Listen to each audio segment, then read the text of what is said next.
Hace muchos años atrás, en mi juventud, en la predicación, junto con mi padre, nos salió un amo de casa que nos preguntó por qué cuando él leía la Biblia, leía el libro de Génesis, y en los primeros capítulos se presentaba a dos dioses o dos creadores distintos, lo cual a él le causaba mucha confusión. Bueno, mi padre en una revista de preguntas de los lectores buscó la respuesta y recuerdo que fue e hizo la revisita. Sin embargo, con los años, en los estudios de la Biblia, siempre a mí me causó dudas y también tenía la pregunta por qué en el Génesis capítulo 1 y el Génesis capítulo 2 y 3 son dos narraciones tan distintas.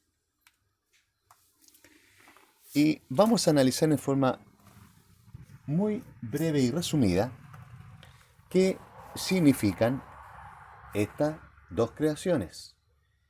Y es tan importante que usted tome atención sobre esto que vamos a ver ahora, porque usted va a entender quién es realmente el verdadero Dios de amor, de luz, de comprensión, de empatía, Dios creador de todo. Vamos a utilizar la RB8 como es un canal para ex testigo de Jehová y testigo de Jehová. Veamos aquí el Génesis capítulo 1. Dice, en el principio creó Dios los cielos y la tierra.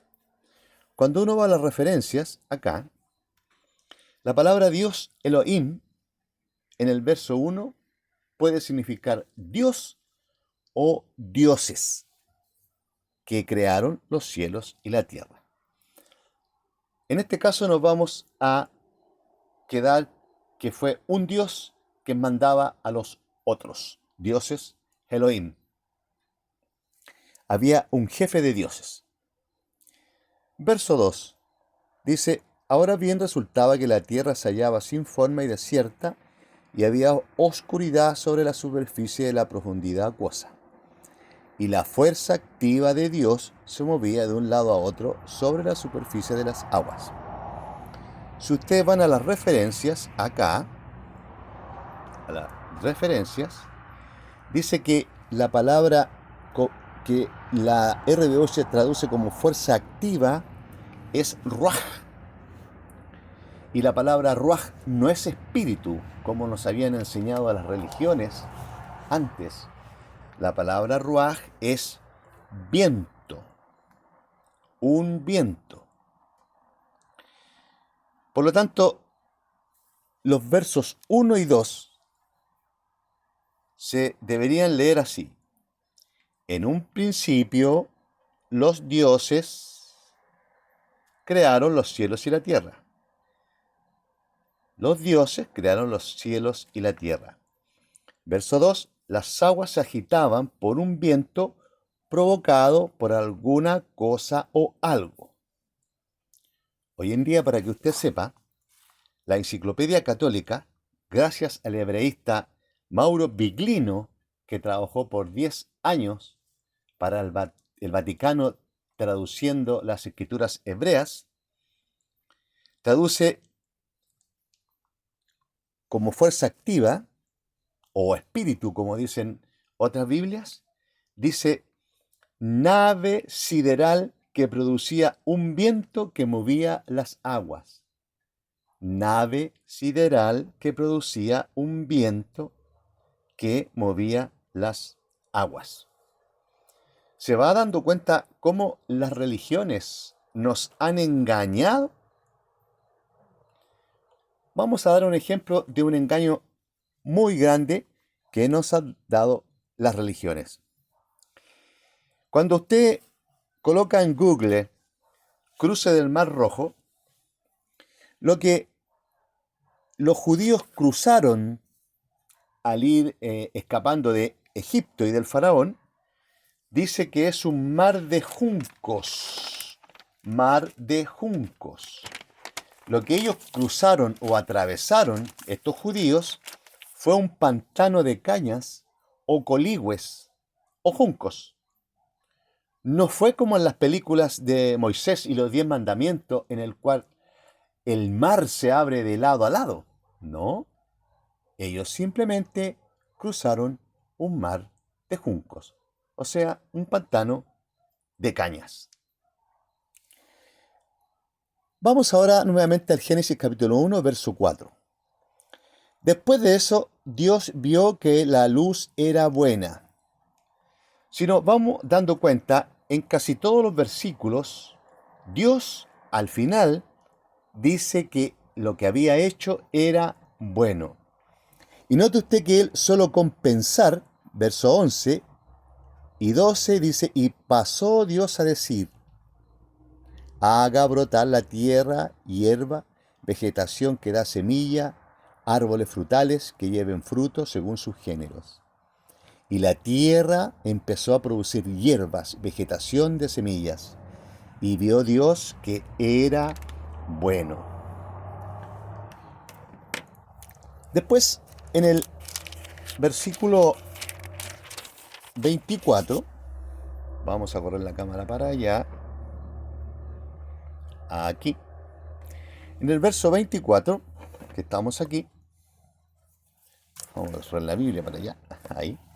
Verso 24 dice que Dios pasa a decir, produzca la tierra almas vivientes según sus géneros, animal doméstico. En el 24, Dios crea a los animales.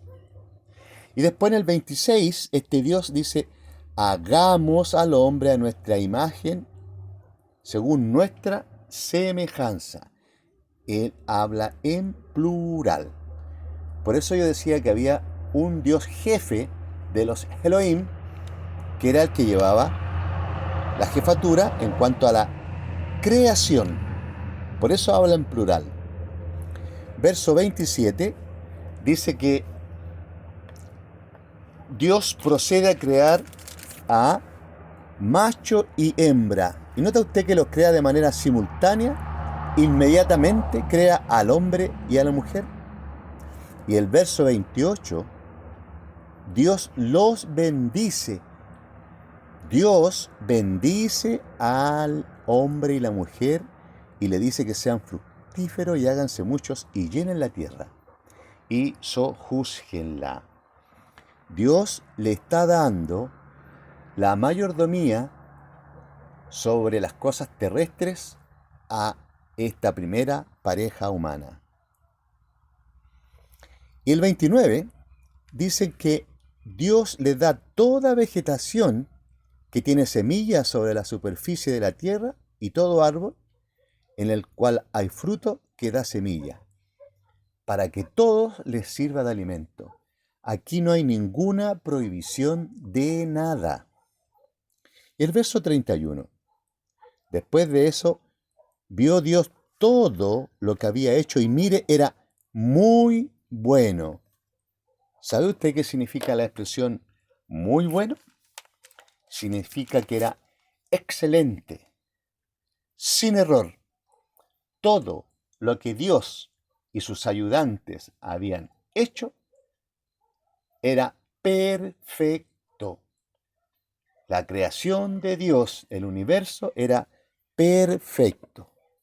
Por eso es que en el verso 2, al ver Dios terminada esta perfección del universo, de la creación de la tierra, los animales, la primera pareja humana, Dios procede a descansar de su obra. Sin embargo, en el verso 5 dice, ahora bien todavía no se hallaba ningún arbusto del campo en la tierra y ninguna vegetación, y no había hombre que cultivara el suelo. ¿Había o no había? ¿Qué dice el verso 11 del capítulo 1? Dice que Dios había ya creado y había hecho brotar todos los árboles y las semillas. Sin embargo, este otro Dios, Jehová, que aparece ahí, dice que no había. ¿Cuál es la narración correcta? ¿Quién está mintiendo? ¿Había o no había vegetación ni árboles? Verso 7. Y Jehová Dios procedió a formar al hombre del polvo del suelo. ¿Sabe usted que para que haya una formación, tiene que haber primero una creación? No puede haber formación si no hay algo ya creado. Se nota cómo empieza a cambiar ya el texto del Génesis capítulo 1, donde habla que todo era perfecto, todo lo que Dios hizo fue muy bueno, donde empieza aquí esta usurpación a formar de lo ya creado. O sea, este Dios toma a esta primera pareja, a este macho, y empieza a formarlo del suelo, y dice ahí, y a soplar en sus narices el aliento de vida, y el hombre vino a ser alma viviente. ¿Sabe lo que dice ahí en la referencia? El verso 7, ahí lo voy a leer, dice que llegó a ser una criatura respiradora. ¿Sabe lo que hizo este Jehová cuando sopló en las narices del hombre? Hizo que el hombre fuera solamente una criatura terrestre. Lo desconectó de la espiritualidad que había sido creado por el primer Dios. Verso 15 del capítulo 2. Y Jehová Dios procedió a tomar al hombre y a establecerlo en el jardín de Edén para que lo cultivara y lo cuidara. ¿Qué hace? Toma a Adán y lo lleva a una parte llamado Jardín de Edén. Esto puede haber sido un laboratorio de experimento. ¿Lo nota? ¿Y qué es lo que hace este amoroso usurpador? Inmediatamente impone un mandato. De todo árbol del jardín puedes comer y quedar satisfecho. Pero en cuanto al árbol del conocimiento de lo bueno y lo malo, no debes comer de él, porque en el día que comas de él, positivamente morirás. Inmediatamente, este ser llamado Jehová, o IHWH, o Yahvé, o Yahweh, empieza con imposiciones. Empieza a poner en el hombre el miedo, porque si el hombre desobedecía este mandato, iba a ser castigado. ¿Nota usted las dos diferencias de los dos relatos del Génesis capítulo 1, donde hay perfección, hasta el Génesis capítulo 2, versículo 3, donde este Dios perfecto, por haber creado algo perfecto y sin defecto, descansa?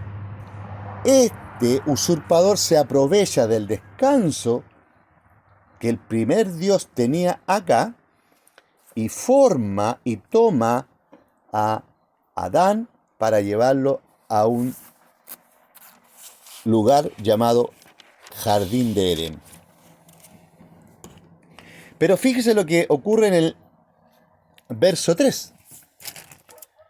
Aparece un personaje el cual, en el verso 1, el escritor lo llama serpiente. Y dice, de modo que empezó a decir a la mujer, ¿es realmente el caso de que Dios o este Jehová ha dicho a ustedes, no deben comer de todo árbol del jardín? Ante esto la mujer dijo a la serpiente, del fruto de los árboles del jardín podemos comer, pero en cuanto al fruto del árbol que está en medio del jardín, Dios ha dicho, no deben comer de él, no deben tocarlo, para que no mueran. ¿Y qué dice inmediatamente la serpiente? Dice que, arriba, dice, no morirán. No morirán. No morirán. ¿Murieron Adán y Eva? Los religiosos fanáticos buscan explicaciones como que murieron para Dios, murieron espiritualmente, o según lo que dice Pedro, que un día para Jehová son como 1000 años, el hombre no alcanzó a vivir un día para Jehová. Son explicaciones burdas. Aquí el que mintió fue este Jehová, porque el hombre no murió. Y fíjese lo que dice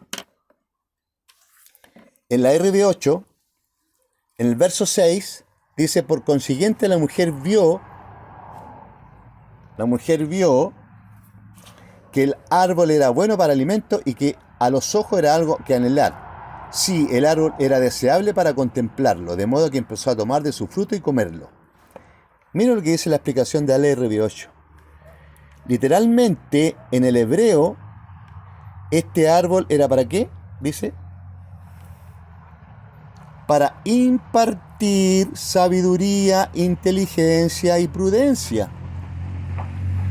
O sea, ¿era bueno o malo este árbol?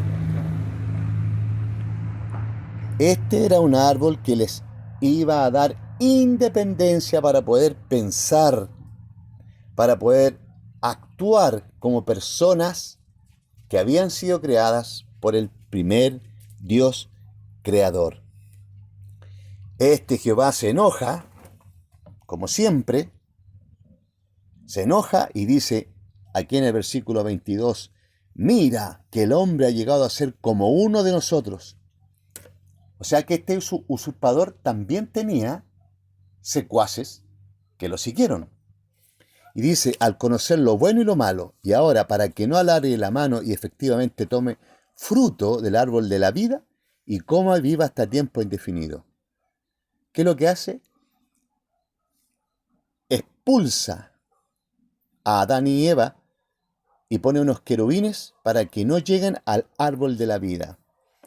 Este árbol de la vida era la conexión con la espiritualidad, tan anhelada por cada ser humano. Todos los seres humanos de las distintas religiones anhelan la conexión con lo espiritual. ¿Sabe usted que en el Evangelio secreto de Juan, que podría leerlo, que es uno de los evangelios apócrifos, dice que quien habla a Eva disfrazado de serpiente, ¿sabe quién es? Es Jesús. Desde un principio, este Jesús nos salvó de no ser seres robots, cosa que Jehová y sus secuaces ángeles querían que la raza humana fuera. Desde un principio, este Dios bueno, con sus ángeles y espíritus, han querido ayudarnos. Y ahí en el Génesis 3:15, ahí está el versículo 15, dice, y pondré enemistad entre ti y la mujer, y entre tu descendencia y la descendencia de ella. Él te magullará en la cabeza, y tú le magullarás en el talón. De estas dos especies, por decirlo así, de estos dos seres, uno bueno y otro malo, iba a haber una descendencia que a través de la historia y a través de la misma Biblia que vamos a ir estudiando, nos daremos cuenta que hay una descendencia que este Dios, Jehová, siempre quiere hacer prevalecer. Elige a un pueblo, a unos descendientes, pero no para ayudar a la tierra, sino que para dominarla, para someterla. Y eso es lo que vamos a ir viendo en los siguientes estudios. Espero que en este breve, pero muy breve repaso sobre qué significa las creaciones de Génesis 1 y 2, ustedes las puedan analizar mediante oración al Dios bueno, al Dios creador, para que los ayude a entender esto. Bendiciones para todos y nos vemos en el próximo video.